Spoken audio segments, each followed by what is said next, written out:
8h34, vous êtes sur Sud Radio, merci. Nous recevons Gérald Darmanin, ministre de la Justice. Bonjour. Bonjour. Garde des Sceaux, merci d'être avec nous. Alors, une question ou deux sur la situation internationale. Il y aura rencontre, c'est confirmé, on le disait tôt ce matin sur l'antenne de Sud Radio, aujourd'hui à Moscou, entre l'envoyé spécial de Donald Trump et Vladimir Poutine, rencontre en tête-à-tête, délégation américaine et délégation russe. Hier soir en France, les députés ont adopté une résolution sur le renforcement du soutien à l'Ukraine. Le texte appelle à la saisie des avoirs russes. Est-ce que vous êtes favorable à cette saisie ? Alors cette saisie existe déjà sur le territoire national. La question c'est est-ce que cette saisie peut être utilisée et confisquée au profit des Ukrainiens ? C'est un autre sujet. Oui.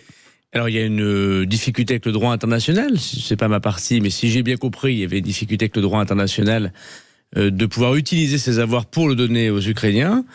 Cependant, sur le plan politique et moral, on comprend très bien pourquoi il faut le faire, bien sûr. Comme il faut le faire. Oui, je pense que les Ukrainiens ont besoin des moyens supplémentaires pour aider leur population et pour aider militairement à pouvoir ensuite négocier la paix, parce qu'il faudra bien aller vers une paix. Et c'est normal que les Russes et les avoirs russes contribuent à cela. L'État français... Donc il faut saisir. L'État français. Les Français payent en partie la guerre en Ukraine, comme beaucoup d'autres Européens. La saisie est déjà faite. La question, c'est est-ce qu'on confisque au profit des Ukrainiens ? La réponse est oui. Bien. La menace russe. On parle beaucoup de la menace russe. Elle est aussi islamiste, parce que beaucoup l'ont oublié. Beaucoup ne savent pas qu'en Russie, il y a, par exemple, l'Ingouchie. Il y a, par exemple, la Tchétchénie, qui sont des fédérations, des membres de la Fédération de Russie, mais qui sont musulmanes, des terres musulmanes. Il y a des OQTF qui devraient être expulsés vers la Russie et que les Russes n'acceptent pas. Oui, beaucoup. Aujourd'hui, on dit que... Alors, quand je dis on dit, c'est la DGSI, c'est le parquet national antiterroriste. La menace principale islamiste qui nous touche et qui touche l'Europe, c'est ce qu'on appelle l'État islamique au Khorasan. C'est quoi l'État islamique au Khorasan ? C'est une partie de l'État islamique qui se développe dans les ex-républiques soviétiques. Et notamment, vous avez raison, entre l'Afghanistan, l'Ingouchie, la Tchétchénie. C'est eux qui sont responsables de l'attentat dit de Moscou, qui nous a beaucoup touchés, vous l'avez vu, au début d'année dernière. C'est eux qui ont été responsables de plusieurs attentats, ou attentats déjoués, notamment quand j'étais ministre de l'Intérieur, on a déjoué un attentat de l'État islamique au Khorasan par des Tchétchènes à Strasbourg, sur le marché de Strasbourg. Heureusement, nos services sont intervenus avant. Mais ce sont des citoyens russes, tchétchènes donc, qui ont tué Samuel Paty.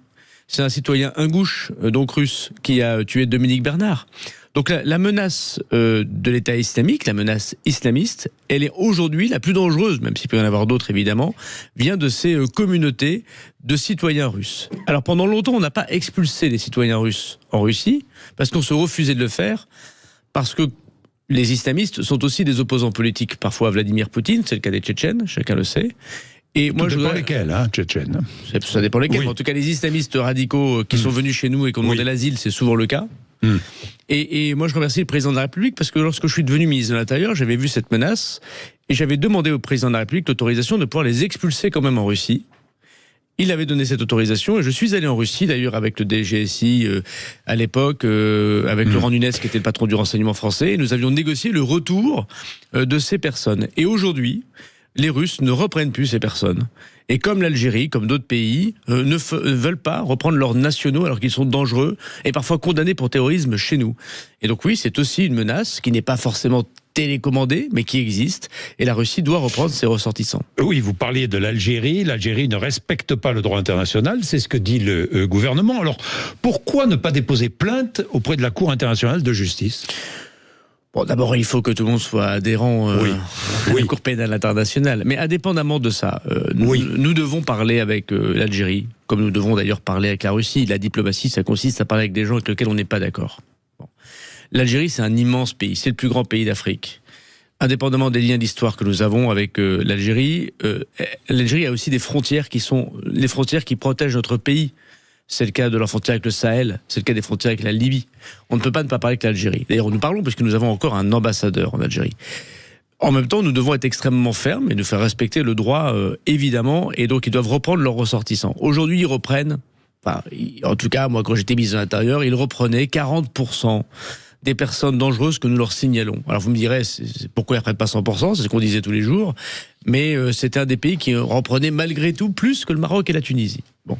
Là, pour des raisons qui relèvent notamment de l'attentat de Mulhouse, ce qu'a fait l'Algérie est inacceptable, de ne pas accepter un ressortissant dangereux qu'on leur avait signalé, que je leur avais signalé d'ailleurs plusieurs fois. Avant de porter plainte contre l'Algérie, et avant de mettre fin aux relations diplomatiques avec l'Algérie, je ne dis pas qu'il ne faut pas le faire. Il y a des étapes intermédiaires. Et ces étapes intermédiaires, ça peut être d'abord le rappel de notre ambassadeur. Il n'y a plus d'ambassadeur d'Algérie en France depuis plusieurs mois. Nous pourrions rappeler notre ambassadeur pour montrer que nous ne sommes pas contents. C'est un gros geste. Deuxièmement, nous pourrions dénoncer des accords gouvernementaux. Notamment aujourd'hui en Algérie, il y a plein de gens qui ont des passeports diplomatiques et qui ne sont pas diplomates et qui viennent en France sans visa. Nous pourrions dénoncer cet accord. Nous ne l'avons pas encore fait. Faisons-le. Puisque nous devons toucher d'abord ceux qui décident en Algérie et pas le peuple algérien qui a des liens évidemment fraternels avec la France. Puis troisièmement, pourquoi pas dénoncer l'accord franco-algérien si jamais il ne bouge pas, si j'ose dire. Mais nous avons aussi d'autres intérêts avec l'Algérie, des intérêts économiques. Aujourd'hui, c'est CMA-CGM qui fait le port d'Alger, par exemple. Donc, si on décide de faire le rapport de force d'Algérie, faisons-le sur tous les sujets. Pour l'instant, on ne l'a pas encore fait. Bien, Gérald Darmanin, nous avons parlé évidemment du narcotrafic, nous avons parlé de la justice des mineurs, mais j'ai juste une question sur le délit routier, les délits routiers. Une question. Samedi dernier, un homme de 24 ans, ivre au volant, sous l'emprise de stupéfiants, a percuté un véhicule venant en sens inverse dans l'Ain, près de Mionnet. Un bébé de 18 mois a été tué. C'est un récidiviste. Il a été laissé en liberté, mis en examen, placé sous contrôle judiciaire, mais laissé libre. Le parquet a fait appel de cette décision. Où en est la création d'un délit d'homicide routier ? J'espère qu'il sera le plus rapidement possible à l'ordre du jour du Parlement. Je l'ai demandé au Parlement. Éric Dupond-Moretti, d'ailleurs, sur soutien, proposition, création de Yannick Aleno, de sa famille, parce qu'il a été touché par ce drame comme des milliers de Français, avait convaincu le gouvernement de mettre en place un homicide routier, c'est-à-dire de reconnaître en qualification pénale le fait que quand on a une voiture et que par ailleurs on est sous l'emprise de drogue ou d'alcool, on est responsable de ces actes. Il sera mis en place cet homicide routier. Ça a été voté, la dissolution en première lecture. Et voilà, ça a été voté en première lecture. Donc le gouvernement et le Parlement sont d'accord. On a été interrompu par la dissolution. Moi, je souhaite poursuivre ce texte et que d'ici la fin de l'année, ce soit évidemment adopté et que les tribunaux puissent condamner à leur juste mesure ces délinquants. Donc, avant la fin de l'année, ce sera, vous souhaitez... En tout cas, c'est mon souhait. C'est votre souhait. Je l'ai demandé au Premier ministre et je l'ai demandé au Parlement. Bien. Le narcotrafic, affaire de police et de justice. On est bien d'accord. Le projet de loi à l'Assemblée nationale viendra la semaine prochaine. Création d'un nouveau parquet spécialisé dans le narcotrafic. Alors, je résume, puis je vais vous demander de préciser certaines choses. Vous m'interrompez si je dis des bêtises. Les informations transmises par un policier infiltré ne seront pas communiquées aux avocats du narcotrafiquant poursuivi. Donc, si je comprends bien, la défense et l'accusation n'auront pas le même niveau d'information ? Alors d'abord, le narcotrafic, ça demande des armes particulières, puisque devant nous, nous avons des gens qui ne sont pas simplement des dealers ou des trafiquants comme on en a connu. Désormais, ce sont des gens qui singent un État. Ils font de la recherche et développement avec des laboratoires qui font de la drogue de synthèse. Aujourd'hui, la première cause de mortalité aux États-Unis, c'est le fentanyl. C'est une drogue de synthèse qui tue très rapidement. Et c'est la première cause de mortalité aux États-Unis d'Amérique. Ce sont des gens qui font de la recherche et développement. Ils ont des lignes téléphoniques satellitaires. Ils corrompent des douaniers, des policiers, des gendarmes, des magistrats, des avocats, des hommes politiques peut-être, des journalistes. En tout cas, il y a une forme de corruption. Politiques ? Oui, bien sûr, il y a des hommes politiques et des femmes politiques, de même qui peuvent être tentés par le communautarisme islamiste. Et qui sont, ça existe ? Bien sûr, il y a des hommes politiques. Je ne vais pas vous demander les noms, mais il y a des procédures judiciaires qui pourraient être ouvertes. Mais il y en a, des hommes politiques. À l'encontre de responsables politiques. Oui, notamment des élus locaux qui ferment les yeux sur un certain nombre de trafics, par exemple. Il y a des corruptions de fonctionnaires à l'intérieur de ces communes, dans l'État, des greffiers, des agents pénitentiaires, des magistrats sont sensibles évidemment à ces questions. Regardez ce qui s'est passé en Belgique, aux Pays-Bas. Donc nous avons en face de nous une pieuvre. Comme la pieuvre mafieuse. Bon. Donc nous devons réagir face à cette pieuvre et comprendre qu'en face de nous, nous avons des gens extrêmement organisés et extrêmement violents. Pour répondre à ça, il faut effectivement que nous ayons, nous, des moyens technologiques et des moyens judiciaires qui permettent de lutter contre cette pieuvre, comme pour le terrorisme. Le parallèle, c'est le terrorisme. Et de quoi vous parlez quand vous dites on n'a pas les mêmes informations? Nous avons des techniques de renseignement. C'est-à-dire que nous prenons... L'infiltration en est une. L'infiltration physique, des sources, l'accès au téléphone portable, aux communications, comment on sonorise, c'est-à-dire comment on écoute une voiture, un appartement. Et si nous donnons tous nos secrets de fabrication, puisque dans une procédure judiciaire, nous mettons comment nous avons réussi à obtenir ces informations, les services enquêteurs en l'occurrence, eh bien la partie adverse le sait. Bon, évidemment peut-être être condamné, mais répète à tous ses amis, à tous ses copains, à toutes ses copines, mafieux, attention, la façon dont vous avez de communiquer, de vous déplacer, la police peut le savoir. Et du coup, nous sommes moins bons, parce qu'évidemment, nous sommes, dans un respect total des droits de la défense. Ce que propose le texte, et notamment c'est une partie proposée par le ministre de l'Intérieur, c'est que le juge, qui est le garant des libertés individuelles et de la procédure, puisse connaître ce que fait la police, évidemment, regarder si ce n'est pas disproportionné et contraire aux droits de la personne, mais ne pas le faire connaître intégralement, ne pas dire par exemple comment j'ai connu cette information, comment je protège une source. Votre femme de ménage, votre serveur, votre chauffeur, là où vous êtes allé manger au restaurant, votre cousine, votre frère, parfois votre mari ou votre sœur qui vous dénonce. Et pour protéger ces sources, ne donne pas toutes ces informations à la partie adverse. Bon, c'est évidemment un sujet très compliqué. Mais c'est ce qui existe notamment dans d'autres pays qui nous entourent, et nous allons en débattre avec le Parlement. Vous allez réintroduire l'obligation faite aux plateformes de messagerie cryptée de permettre l'accès aux correspondances des trafiquants. Oui, alors sous l'autorité évidemment des magistrats. Sous forme d'amendement, hein. Oui, mais vous savez, alors ça c'est Bruno Retailleau encore une fois qui le porte, mais c'est très important. Aujourd'hui, on a beaucoup parlé de Pegasus ou de NSO. On peut payer pour quelques millions d'euros une enquête sur quelqu'un et lui faire prendre ces informations. Est-ce qu'il est possible dans une officine privée? Doit être possible pour l'État. Et l'État est plus garant des libertés individuelles qu'une officine privée. 2 prisons de haute sécurité bientôt, hein, on est bien d'accord. 200 narcotrafiquants regroupés. Comment allez-vous les sélectionner, si je puis dire, ces narcotrafiquants regroupés dans ces prisons de haute sécurité? Ce qu'il faut bien comprendre, c'est qu'aujourd'hui, nous avons des personnes très dangereuses qui sont dans nos prisons. On a grosso modo, sur 82 000 détenus, 17 000 détenus pour trafic de stupéfiants. Sur ces 17 000 détenus pour trafic de stupéfiants, ce que me disent les magistrats instructeurs, la police et les renseignements du pénitentiaire, c'est qu'il y en a entre 600 et 800 qui sont très dangereux, comme Monsieur Amra. Capable de s'évader en tirant à la Kalachnikov sur des agents pénitentiaires, capable de corrompre, capable de commander leur point de deal ou des tentatives d'homicide de leur prison. Donc il faut évidemment mettre fin à ça, comme l'Italie l'a fait avec les lois anti-mafia. Et donc ce que je crée, c'est quelque chose de très révolutionnaire, hein, et très dur, j'en conviens très fortement, de créer des prisons totales isolement avec un régime de détention très strict. Par exemple, dans un détenu classique, il a le droit d'avoir une vie privée familiale. Tous les 2 mois, il a le droit de rencontrer à peu près son épouse. Je dis son épouse parce que ce sont des hommes qui sont en prison, et leurs enfants. Là, ce sera plus le cas. Plus de contact. Par exemple, quand on parle au parloir, on peut se parler physiquement comme nous parlons maintenant. Demain, ce sera hygiaphone. On ne peut plus avoir de contact. Par exemple, on peut appeler 24 heures sur 24 avec le téléphone fixe de sa cellule. Bon, là, c'est plus possible. Ce sera 4 heures par semaine, point. Par exemple, ces personnes peuvent sortir de la prison pour aller voir leur juge. Nous, on dit non, c'est de la visio, pour éviter les extractions et donc les évasions. Et parfois les règlements de compte qui touchent les agents pénitentiaires. Donc c'est un régime très dur, qui permet 2 choses. 1, l'isolement total, c'est-à-dire que je ne peux plus communiquer avec l'extérieur, et je le coupe de son organisation criminelle. Ça rend fou, disent les défenseurs des droits de l'homme. Ce qui nous rend fou, c'est le fait que des agents pénitentiaires soient assassinés à Kalachnikov par des gens comme M. Amra. Je mets du conditionnel parce qu'il n'a pas été condamné. Ce qui rend fou les Français, c'est qu'on puisse téléphoner en prison. Ce qui rend fou les Français, c'est de savoir que quelqu'un peut mettre enceinte sa femme alors qu'il a été condamné pour terrorisme. Ça rend fou les Français. C'est faux, hein, ce qui concerne... Je dis en général. Vous l'avez vu que vous avez constaté que je n'ai pas cité son nom. Mais c'est techniquement possible, si je peux me permettre cette... C'est peut-être vrai pour le Landais, d'ailleurs.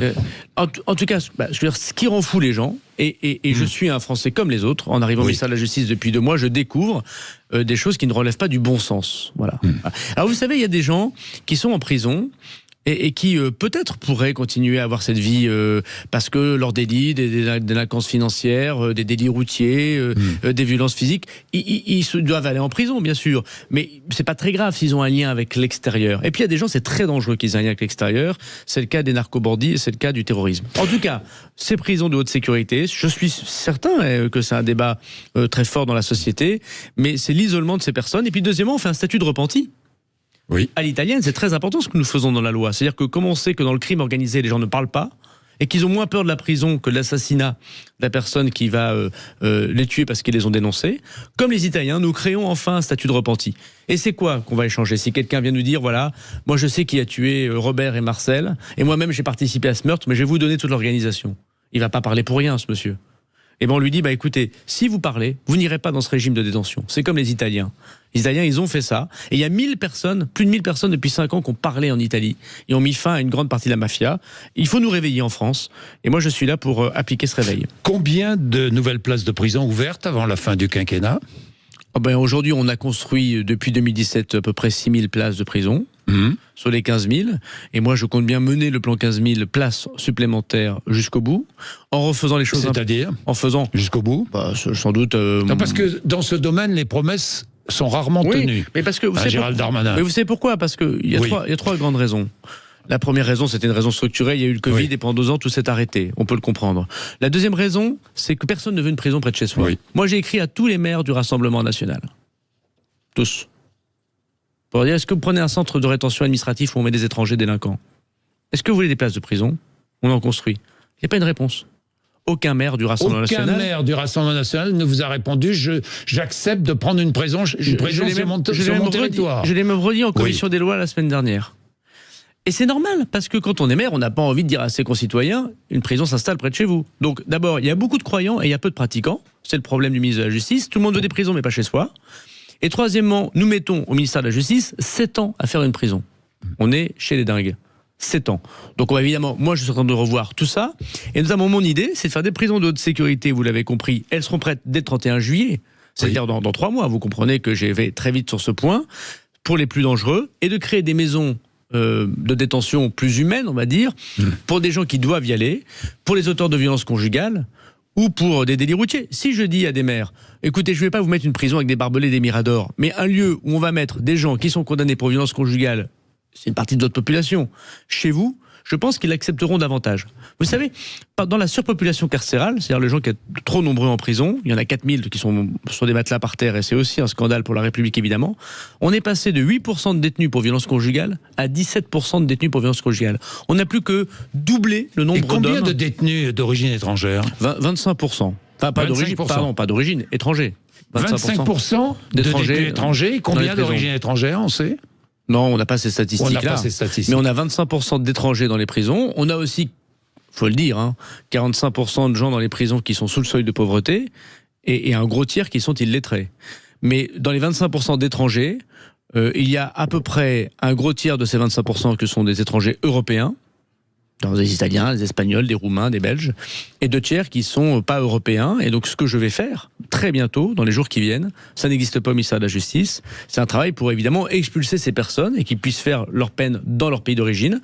Par exemple, j'étais au Maroc la semaine dernière et nous avons convenu avec le ministre de la Justice du Maroc que nous allons échanger, si j'ose dire, ces détenus. Aujourd'hui, il faut demander l'avis du détenu. Demain, on n'aura plus besoin de demander l'avis du détenu. Bien. Gérald Darmanin, la justice des mineurs, est-ce que le texte va venir il a été adopté à l'Assemblée nationale, il va venir bientôt au Sénat, je crois que c'est le 25 mars, si mes souvenirs sont exacts. Est-il vrai que vous voulez ajouter une mesure judiciaire de couvre-feu pour les mineurs délinquants? Tout à fait. C'est-à-dire aujourd'hui, ça existe. C'est-à-dire qu'aujourd'hui, le procureur, le juge peut dire de 22h à 6h du matin, tu ne sors pas. Oui. Mais 22h, 6h du matin, c'est pas là où se passe les rixes. Oui. Ce qui se passe, c'est entre 15h et la reprise des cours. Moi, j'ai été maire, je sais bien que les moments où on deal, les moments où on donne des coups de couteau, le moment où il y a des bagarres dans le métro, c'est à 16h, 17h, 18h. En Espagne, ça existe. Donc on dit à l'enfant, au mineur, tu n'as pas le droit d'être en dehors de chez toi, par exemple après les heures de cours, après ta formation, après ton apprentissage. Tu dois rentrer directement chez toi, y compris le week-end, tout le week-end chez toi. C'est-à-dire un mineur délinquant, encore une fois, ne pourra plus quitter son domicile le week-end, en dehors des heures scolaires. Des heures scolaires ou des heures d'apprentissage. Et s'il quitte? Et s'il ne respecte pas, ça c'est le deuxième problème, parce que notre justice des mineurs fait que quand on ne respecte pas la mesure, il ne se passe rien. Oui. Et bien, s'il ne respecte pas, on va dans un centre éducatif fermé. On va en incarcération adaptée. Ah, il y a de la place. Il y a de la place, oui. Ils ne sont pas pleins, les centres éducatifs fermés. Bon. Non, mais en fait, notre justice des mineurs, ça doit être évidemment l'éducation en premier. Mais quand les mesures d'éducation prononcées par le juge ne sont pas respectées, il ne se passe rien. Et l'éducation sans sanction, ça ne marche pas. Mais les mesures éducatives, entre 8 et 18 mois avant qu'elles ne soient effectives, après la décision du juge. C'est un autre sujet, c'est un manque de moyens. Il y a à peu près 500 juges pour enfants, donc il y a un juge pour enfants pour 400 dossiers. Oui. Donc c'est là aussi, on peut pas dire aux juges, on peut pas reprocher aux magistrats d'être laxistes. Ils sont juste débordés. Donc moi je les soutiens profondément. Donc j'ai rajouté, si j'ose dire, des juges pour enfants supplémentaires. Deuxièmement, je suis pour qu'il y ait une sorte de jury populaire auprès des présidents de tribunaux pour enfants. Ça existe déjà, il y a déjà des formes d'assesseurs. Moi, je suis pour agrandir. Il y en a 2. Oui. Vous voulez passer à 4 ? Exactement, pour que la société puisse aider à la condamnation. Parce que vous savez, c'est pas à cause du juge ou des policiers qu'un gamin de 14 ans donne un coup de couteau. C'est à cause des parents. Oui. C'est à cause de notre mauvaise intégration de l'immigration, c'est à cause de notre mauvais urbanisme, c'est à cause de la pauvreté, c'est à cause des difficultés sociales. Mais c'est pas à cause de l'État. Moi, je veux dire aussi à ceux qui nous écoutent que les deux sujets qu'on évoque là, la drogue et la violence des mineurs, c'est une responsabilité parentale et de la société. Chacun de nous est responsable de ça. Chacun de nous est responsable. Avoir des enfants, c'est sans doute la plus grande responsabilité au monde. Finalement, c'est peut-être même la seule. La seule chose pour laquelle on s'inquiète est la responsabilisation des parents. Bien, est-ce que vous êtes favorable à l'élargissement, enfin, pas l'élargissement, l'abaissement de la majorité pénale à 16 ans ? Oui. Oui, je suis favorable. Alors évidemment... Est-ce que vous lancez le débat ce matin ? Il est déjà lancé, ce débat. Mais vous êtes favorable, d'accord ? Mais quelle décision allez-vous prendre ? Quelle initiative allez-vous prendre ? Pour abaisser la majorité pénale à 16 ans, il faut modifier la Constitution. Oui. J'en ai pas les moyens aujourd'hui, mais ce sera un débat pour l'élection présidentielle, c'est dans moins de 2 ans. Et d'ailleurs, je trouve que la gauche n'est pas très cohérente parce qu'elle propose le droit de vote à 16 ans. Oui. Si on propose le droit de vote à 16 ans, si on est assez responsable pour voter à 16 ans, on peut se marier à 17 ans. Pourquoi on ne pourrait pas être responsable de ces actes totalement à 16 ans ? Il y a un débat. Vous porterez ça dans la campagne présidentielle ? En tout cas, soit il faut changer profondément la justice des mineurs, soit il faut abaisser la majorité pénale à 16 ans. Je pense que c'est un sujet très important, que cette question des mineurs dans la société. Je dis aussi, il faut faire attention. Vous porterez cet abaissement de la majorité pénale dans la présidentielle ? Je pense, oui, bien sûr. Moi, je l'ai dit déjà publiquement. J'ai déjà dit le mois dernier dans le débat au Parlement, je suis pour cette majorité pénale à 16 ans. Oui. Parce que cette majorité pénale à 16 ans, elle permet la responsabilisation. Quel que soit le candidat, hein, vous ou un autre. Moi, je suis là pour aider à réfléchir. Oui. Et j'ai plein d'idées radicales. On peut en parler si vous le souhaitez, de changements profonds. Autre idée radicale ? Moi, je suis par exemple pour la retraite par capitalisation. Oui. Parce que c'est le seul moyen de sauver nos retraites. Je suis par exemple pour que tout le monde soit propriétaire. Donc je me pose la question de savoir si le logement social doit continuer à exister en France tel qu'il existe.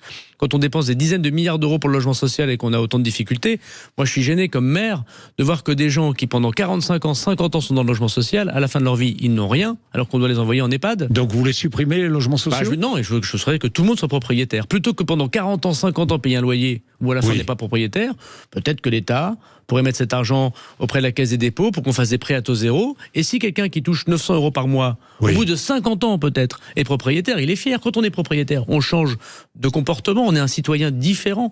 Et puis, au bout de... On a arrêté... Vous savez, il y a une jolie phrase qui dit il faut arrêter de donner des poissons aux gens, il faut leur apprendre à pêcher. Ben vous savez, cette dame de Tourcoing, moi j'ai ce souvenir quand j'étais maire, qui dit j'ai 80 ans, je dois aller en EHPAD, mais moi j'ai pas d'argent. Mon mari est mort, mes enfants sont partis, je suis dans une grande maison de logement social, je ne sais pas comment payer l'EHPAD.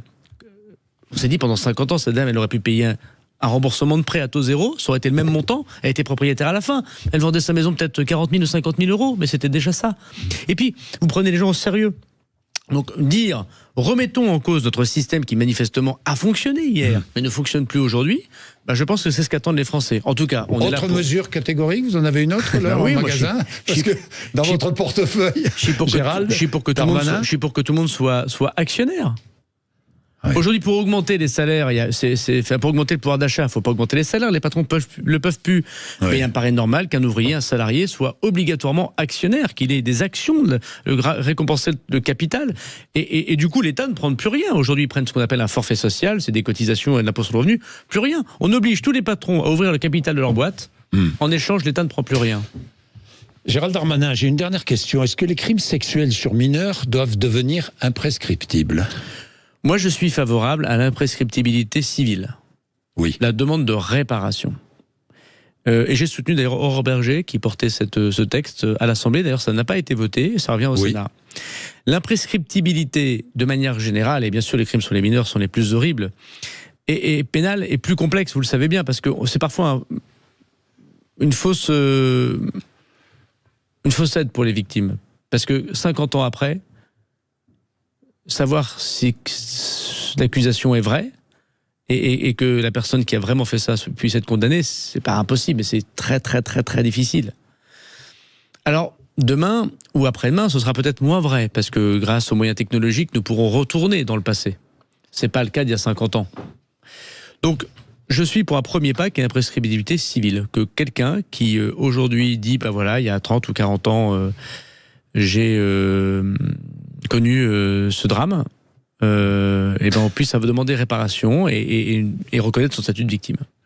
Merci Gérald Darmanin d'être venu nous voir ce matin sur l'antenne de Sud Radio. Il est 9h déjà.